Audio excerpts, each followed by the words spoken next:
Hi, my name is Gerhard Schwadler, and welcome to Selling Power TV. Today, we have the great pleasure of meeting with David Tollen. And he is a pioneer when it comes to using contracts as a sales tool. Welcome, David. Thank you, Gerhard. It's great to be here. So explain, how did you came down this road teaching sales professionals about using contract terms as a closing tool? Yeah, it started early in my career when I started to notice that some of the sales professionals that I worked with, some of the best ones, some of the ones with the biggest numbers, were kind of sticking their toes into my realm. I'm an attorney and I was representing technology companies. I've been a general counsel and I've been outside counsel. And they were doing technology deals, and most of the salespeople were doing the sort of normal structure where they'd finish the quote commercial terms and then I'd dive into the legal terms. But there were a few of these really high numbers salespeople who I found had already discussed a lot of the legal terms with the customer by the time I was even involved. One in particular I remember, and I talk about this in our main training for salespeople. He would go through the difficult issues and prepare the customer. And to my surprise, I found this was making it better. The customer wasn't necessarily happy with the issues raised by our contracts, but they were pre-prepared. There was no kind of contract sticker shock, a term I eventually adopted, because they'd been warned. And this salesperson, he didn't understand contracts at a lawyer's level. None of these people I'm talking about did, but understood them well enough to have very meaningful conversations with the customer. And I found again and again that salespeople like this, that the very best, the very most sophisticated were doing this.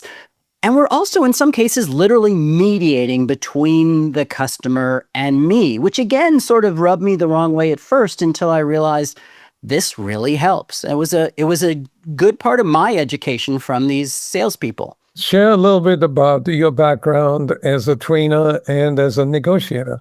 So I'm an attorney, and I began my career doing technology and intellectual property matters at a global law firm, and eventually found my way to an in-house position. I was the general counsel of a small publicly traded software company.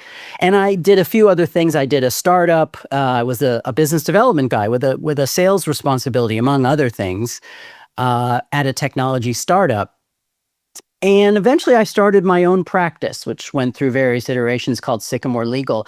As part of the business development I did early on, I wrote a book because I had been doing trainings for other lawyers on how to do tech contracts. It led me to write a book that went with the trainings.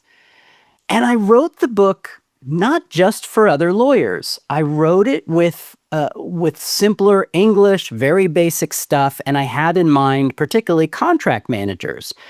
And the book has turned out very successful. It's published by the American Bar Association. It's one of their absolute top bestsellers. It's been top 3 to 5 since it was first published. It's called the Tech Contracts Handbook. And this led to me training a lot of non-attorneys, contract managers, et cetera. I eventually formed a training company, which I now also run, called Tech Contracts Academy. And we train lawyers and contract managers. Of course, it eventually became clear that this sort of magical performance I had seen from these salespeople in my career, they could benefit from this same thing. In fact, I discovered that a lot of salespeople, so all these experiences sort of built towards doing all this stuff for salespeople. And as the training business has grown, we've done trainings for lawyers, trainings for contract managers, trainings for IT staff, and then eventually started doing trainings that included salespeople. How do you see the role of the salesperson in those contract negotiations?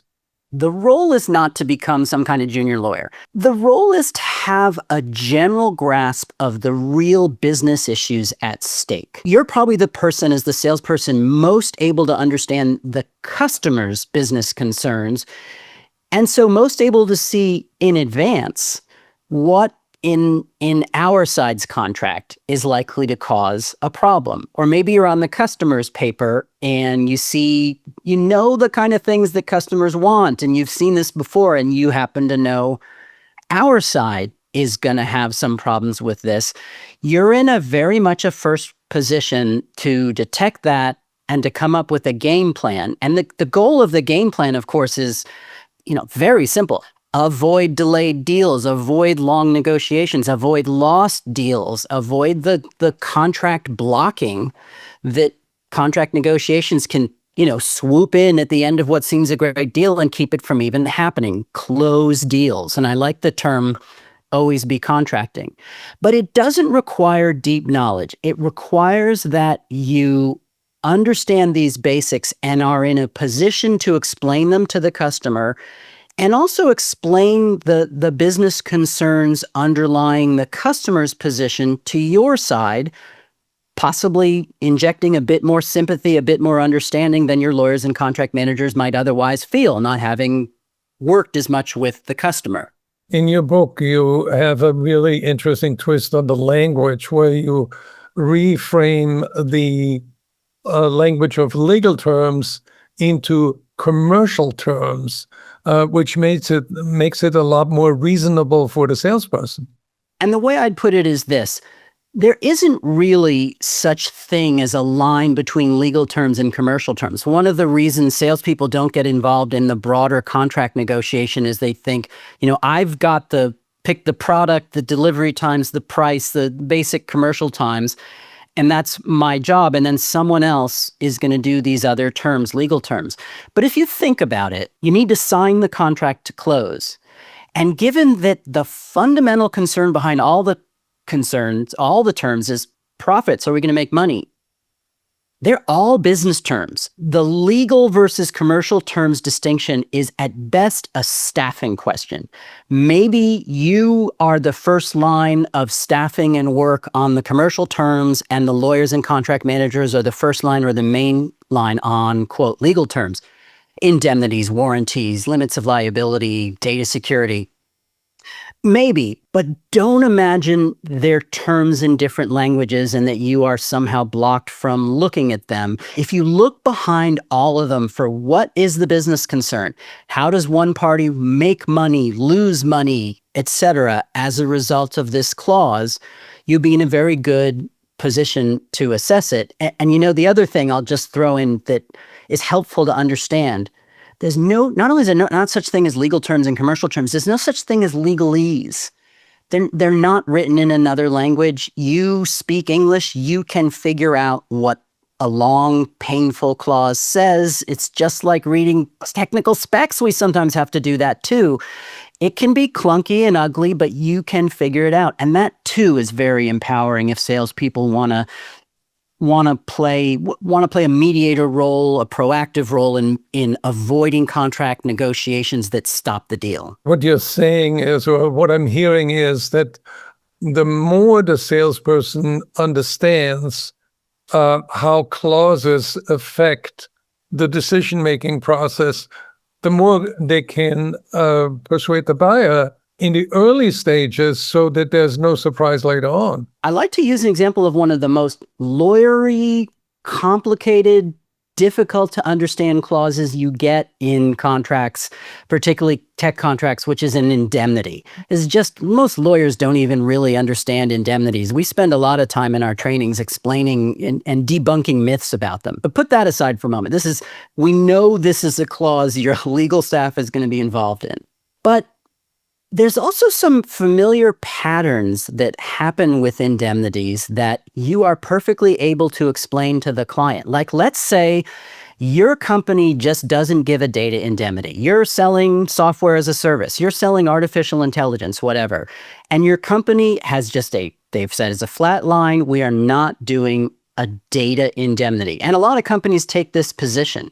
This is certainly on the list of things that will cause sticker shock if you have reason to think the customer is really expecting that. Some customers expect that. Maybe they're getting it from their smaller vendors.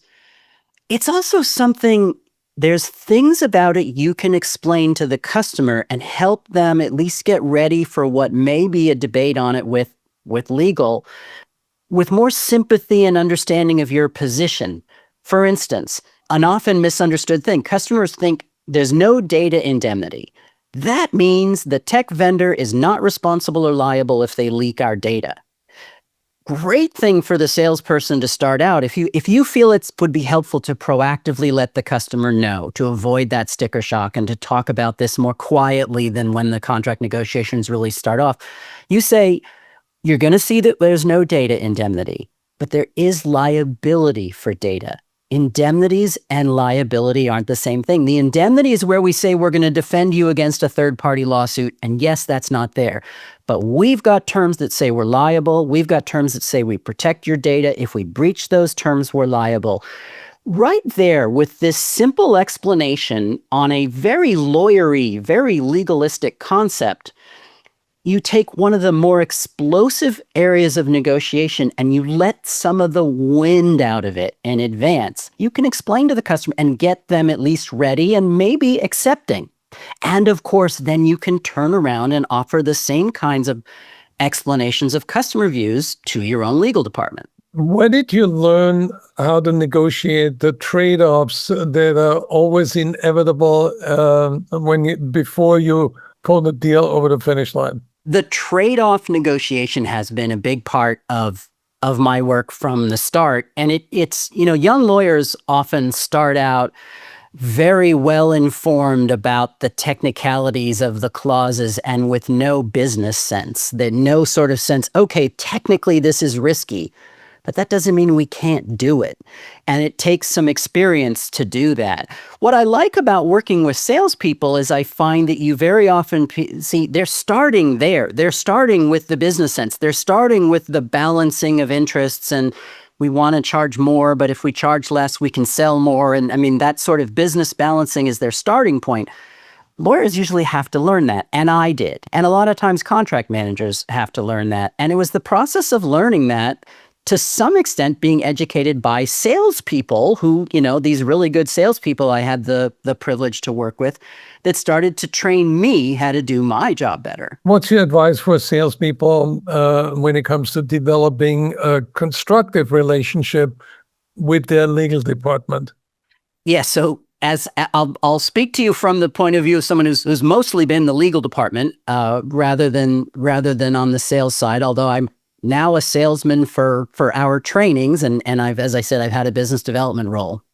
As I said, lawyers and contract managers, lawyers in particular, are professional arguers. The ones who thrive as in this position, negotiating contracts, they're happy to argue. So arguing is generally a bad strategy. Once in a while, you get somebody who just enjoys arguing and doesn't get mad and likes bouncing ideas around. And sure, argue till the cows come home.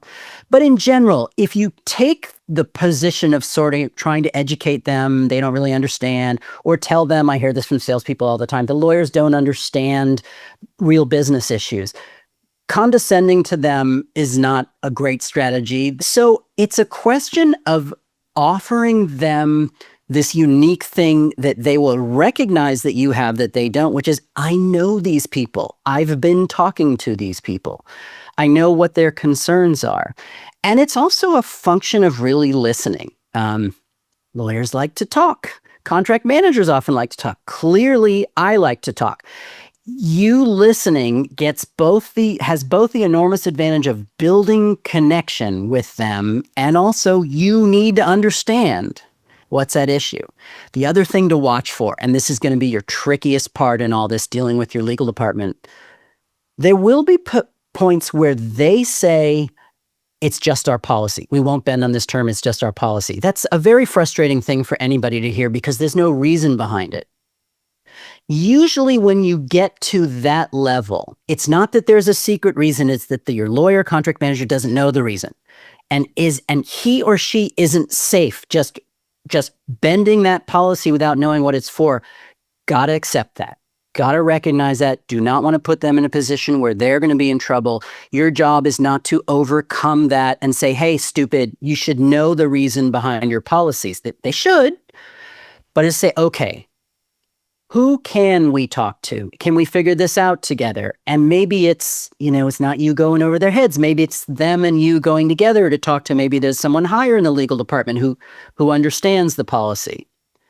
It's looking for ways to collaborate with highly articulate, argumentative people without going to battle on being articulate and argumentative. I think there's a lot of psychology involved. And as you say, lawyers have big egos and they love to win.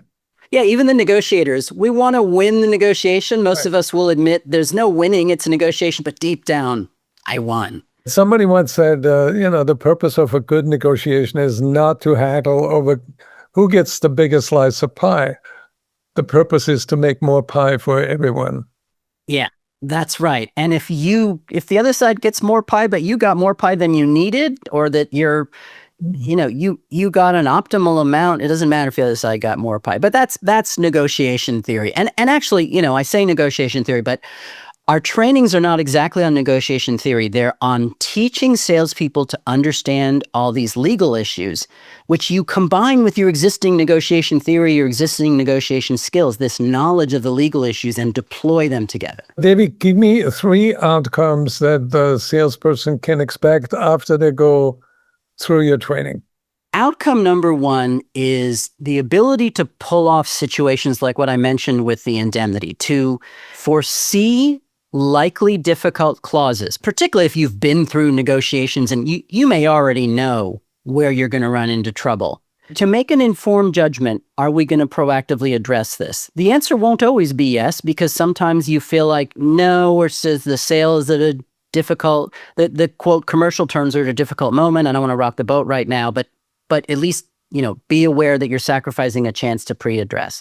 So one outcome is that ability to pre-address these issues. Another outcome is a deeper comfort and confidence in your role as a salesperson. So always be closing really means always be contracting. If you're ignoring the role of the contract and of getting it signed in your process, you are walling yourself off from one of the steps that is necessary for you to get your commission, for you to close the deal. So the more you understand and have sight into what the underlying issues are, the more you're going to feel plain old comfortable in the negotiations and ready to deal with come what may. And then the other outcome is that ability to mediate, is to bring those two parties together, not with arguments, but with understanding. If you can help them, and this is really the key, you understand the business problem the customer has. You understand the business problem that's driving your side. You're able to look away from the terms themselves. Let's not get into where there's a comma if we're introducing a new sentence, etc. We're going to zoom in on the issue and say, are these two business goals even compatible? By the way, sometimes there is an unbreakable goal where the two sides have incompatible needs. You might as well not waste your time on that sale and move on to another one. But hopefully that's not the norm. You're saying, are these compatible and how? And say, okay, how do we make these two business needs compatible? And then turn back to terms and build on that. And you can play the role of refocusing everybody's attention on those underlying business goals and then building language to support them. Where can people learn more about you and your course? Yeah, so the course is called Tech Contracts for Salespeople. Very creative name. It's a 3-hour program, or rather there's a 3-hour on-demand version, which anybody can get by going to our website. It's techcontracts.com. And we'll have a link specifically to the salespeople course for you. So you can take the course individually. It's in short modules, so you're not sitting down in front of a computer for 3 hours. You take it on and off as you please. You can also buy a package for your team. You can have, and we have volume discounts for larger teams. So you can have your whole team take the on-demand course. Or you can have your team contact us and we can do an in-house version. We can do a live version where I train your team in person by video or in person live. And we can even customize those. Sometimes we'll say, let's go beyond the normal program. What are your particular concerns? So you can find all of that through techcontracts.com, which has the sales page. As I said, we'll link that specifically and our contact information. And yeah, it's a great course. I hope you'll take it, and I hope you'll find it useful. And I have to agree, because I went to your website and I listened to I thought maybe I listened for the first couple of minutes just to get a feel for it. But then you hooked me in with all your stories. You're a great storyteller and you're a great teacher.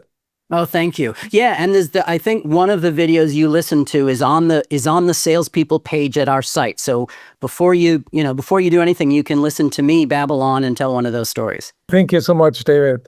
Thank you, Gerhard. It was a pleasure.